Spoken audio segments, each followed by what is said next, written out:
The morning sea was calm, with a gentle breeze skimming across the waves and the sky painted in soft hues of blue and gold.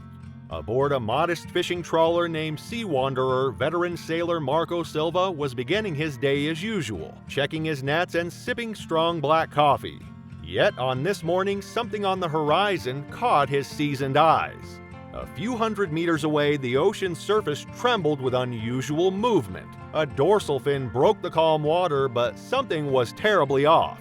The dolphin wasn't leaping in graceful arcs as it normally would. Instead, it bobbed aimlessly, its movements uneven and forced. Then, amidst the soft lapping of the water, came a distant, high-pitched wheeze, a desperate cry that pierced the morning quiet. Without a moment's hesitation, Marco grabbed his marine radio, canceled his morning haul, and lowered his small dinghy into the water. With practiced skill, he started the outboard engine and steered toward the weakened creature. As he drew nearer, a pang of sorrow tightened Marco's chest. The dolphin, likely a young adult, was not swimming in the sleek, powerful manner typical of its kind.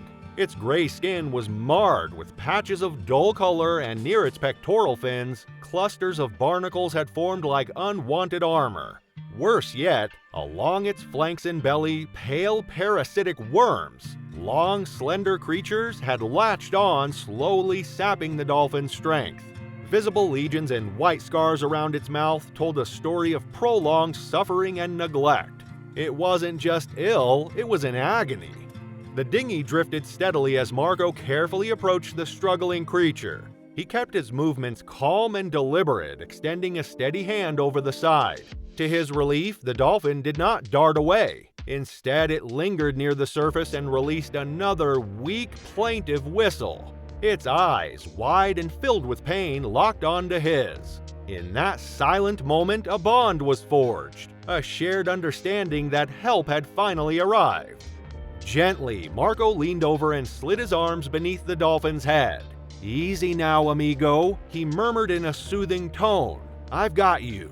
With utmost care, he secured a soft sling beneath the dolphin's belly using specially designed padding. Instead of trying to pull the dolphin entirely from its aquatic home, he used the boat's rigging to hoist it just enough to work on the affected areas. Anchoring his dinghy carefully in the calm waters, Marco began his delicate rescue operation. The first task was to remove the barnacles that had become embedded in the dolphin's skin. These barnacles, tough calcified structures, had formed thick clusters along the dolphin's pectoral fins and flanks, where they clung like rivets to metal. Marco reached into a weathered tackle box and retrieved a flat, smooth plastic scraper, one he'd modified over time for just such rescues. He dipped the scraper in warm, slightly salted seawater, a solution that softened the barnacles without irritating the dolphin's exposed skin. Carefully, Marco slid the tool under the edge of a barnacle cluster. He worked slowly, steadily, applying gentle pressure while easing the scraper beneath the barnacle's hard outer shell. The removal was a painstaking process. Each pass required not only strength, but also a tenderness born from years of respect for the creatures of the sea. As he pried the barnacles away, the dolphin shuddered, sometimes twitching as if in discomfort. Yet the animal never fought back. It seemed to understand that each careful stroke was a step toward healing.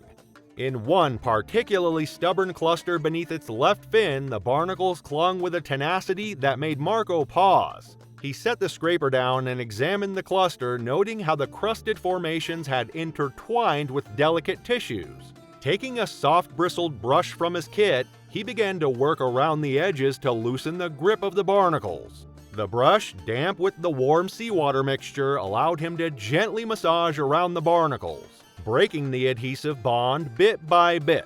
The combined use of the scraper and brush was a rhythmic dance, the scraper dislodging the barnacles and the brush soothing the exposed skin immediately afterward, rinsing away any debris. Piece by piece, the barnacles began to pop free, clattering into the water like small discarded stones. With each removal, Marco inspected the dolphin's skin, applying a marine-safe antiseptic paste to any raw, vulnerable spots. This paste, a formulation he had perfected over many years, not only disinfected but also soothed the freshly exposed tissue, giving it a better chance to heal. The next challenge was far more intricate. Across its belly and along the sides, the dolphin's skin was marred by pale parasitic worms. These long, sinuous creatures had embedded themselves into the flesh, living off the dolphin's nutrients and slowly draining its strength. Marco retrieved a pair of fine-point tweezers specially designed for the delicate task of parasite extraction.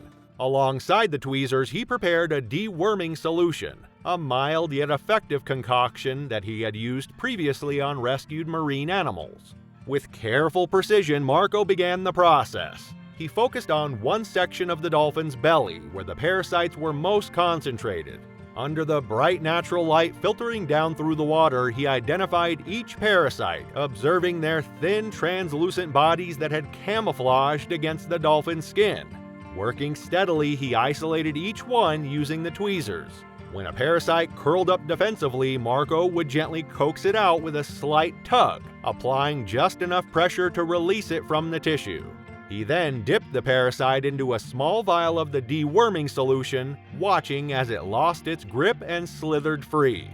The process was methodical and time-consuming. With each removed parasite, the dolphin would shudder, a brief involuntary contraction of its body that spoke to the discomfort of the process. Marco paused frequently to let the animal breathe and relax, speaking softly with words of encouragement. "You're doing okay, little one. I'm here for you." He repeated this gentle reassurance as he worked, each careful extraction a reminder of the fragility of life beneath the waves. At times, the process required a delicate balance between removing the parasite and avoiding further trauma.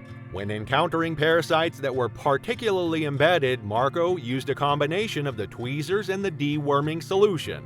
He would apply the solution directly onto the area, allowing it to work its way under the parasite's body. This softened its grip, making it easier to extract without causing additional harm. He maintained a steady rhythm, his calloused fingers and practiced technique turning an intricate procedure into an act of compassionate precision. After nearly 2 hours of focused work, the majority of the parasitic invaders had been removed. The dolphin's skin, once marred by these unwanted hitchhikers, began to show signs of relief. Its breathing, although still shallow, had steadied, and the muscle twitches that had marked its struggle diminished in frequency. A soft, low whistle emerged, a sound that communicated a promise of recovery rather than the agony of before. Not yet finished, Marco continued his tender ministrations. He retrieved a soft bristled cleaning brush and once again set to work, scrubbing the areas where the barnacles and parasites had been. With each gentle pass, he removed the last remnants of debris and smoothed the skin. The brush, dipped in cool seawater, soothed the dolphin as much as it cleaned, a crucial step in the healing process. He wiped away any excess antiseptic and left the dolphin's skin glistening in the sunlight. Throughout the entire process, Marco maintained a careful dialogue with his rescued companion. His soft murmurings, mixed with the natural sounds of the sea, created a small haven of calm amidst the vast, unpredictable ocean. When the dolphin finally pressed its forehead against his outstretched hand, that tender moment spoke volumes, a silent thank you that echoed far deeper than words. After one final rinse with a bucket of cool seawater, Marco loosened the sling gently, allowing the dolphin to reorient itself in the water. The dolphin lingered near the side of the dinghy, its movement steadier now. It swam a slow, deliberate circle as if testing its newfound strength. And then, with a burst of energy, it swam away into the open sea. Back aboard the Sea Wanderer, Marco recorded every detail of the rescue in his logbook. The specific tools used, the order of his care, the exact time the dolphin swam away. But even these meticulous notes could not capture the deeper, unspoken connection formed that day between man and sea creature. Word of the rescue spread quickly along the coast, resonating among marine biologists, fellow sailors, and conservationists. Some called Marco a hero for his unwavering compassion and precise care. Yet to him it wasn't about heroism. It was about answering the call of a creature in need and preserving the precious balance of life in the ocean.